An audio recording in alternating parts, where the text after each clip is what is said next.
button. Okay, I'm looking. I'm actually looking for a red button. It is what it is.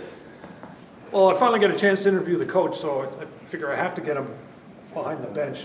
Are you ever going to stop smiling? This has been an amazing journey.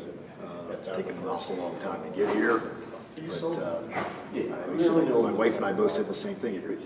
Today felt like our wedding day. It really did. We were a little nervous about how it was going to go off, but exhilarating. Really just an amazing day for hockey in Happy Valley. Ben Bowman mentioned that as well, and Heidi had mentioned it to me that it felt like your wedding day. And really, as Ben said, the hush that fell over the audience here when Dr. Spanier let everybody in was just like waiting for the bride to come walking down the aisle. Yeah, I mean, I think there was all that speculation out there as to what exactly this was about, and what the amount was going to be, and but the gift for the community, for the whole community. This isn't just about hockey, men's and women's hockey. This is about a facility that's going to benefit the entire faculty, staff, university community, all the students, but also Center County and beyond. I mean, we'll hold all kind of regional, district, national tournaments here.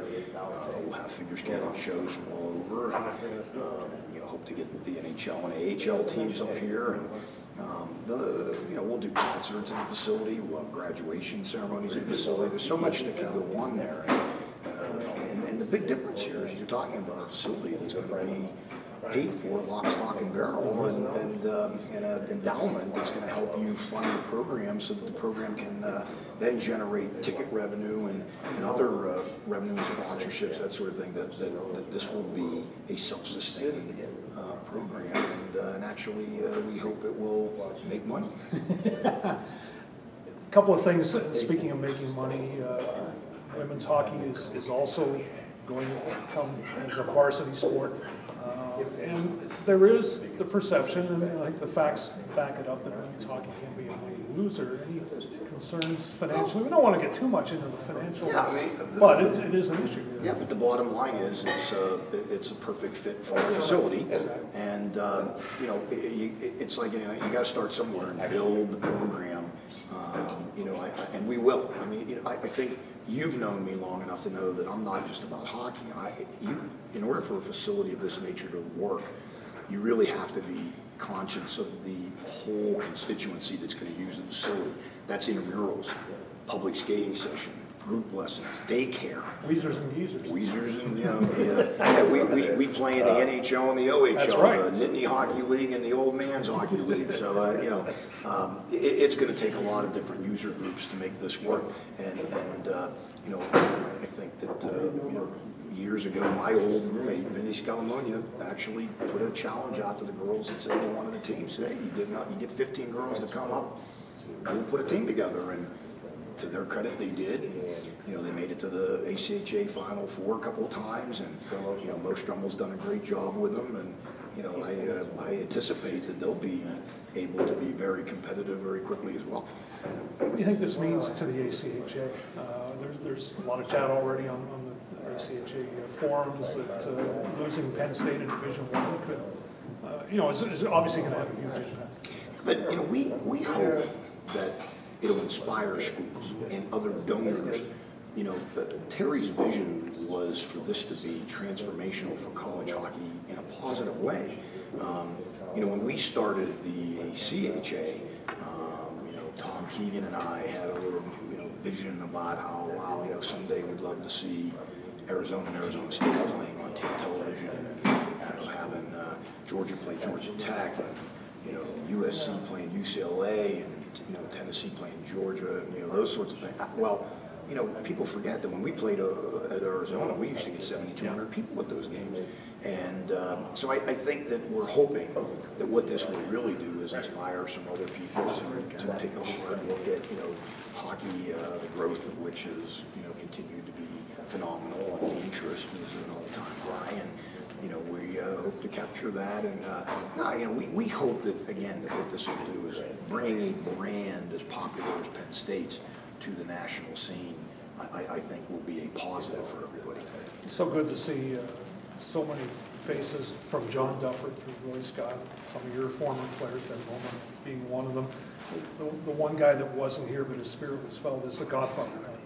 Yeah, and I know he wanted to be here in the worst way, Paul. You know, as you know, mentored me and advised me, along with Ray Lombra and Vance McCullough and Ruth Hussey, and you know, I learned a long time ago to surround myself with people a lot smarter than me, and they all played a role in this, and you know, as did the guys.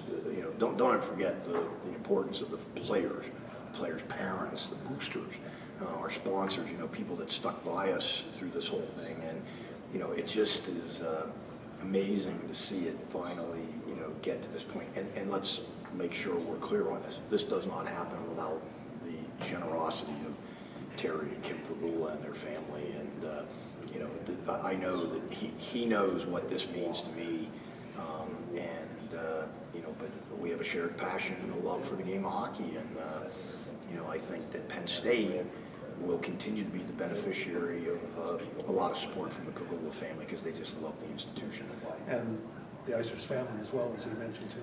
Yeah, and you know what, I know it sounds a little corny maybe to some people, but it is the difference maker, is this family atmosphere, you know, the fact that we stay engaged with one another, we help one another. And you know, I visited New York a couple years ago and gave the guys a half-a-day notice, and 12 guys showed up for dinner. That were all working on Wall Street, and all still have their jobs on Wall Street, by the way. But you know, this has been a terrific run. I feel very blessed. My wife and I met through Penn State hockey.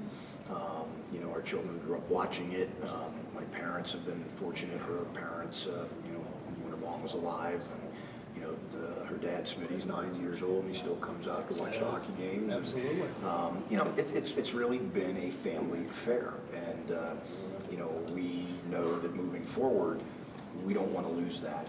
You know, there'll be a point at which this will be more of a business than it was before, but we don't ever want to lose that kind of homegrown spirit that you know, this is all about, you know, relationships and the people that, you know, have come before us and have made a difference in making this possible, because they said this is a lot of people have you know, put a lot of time and energy into this over the years, and that's what made it happen.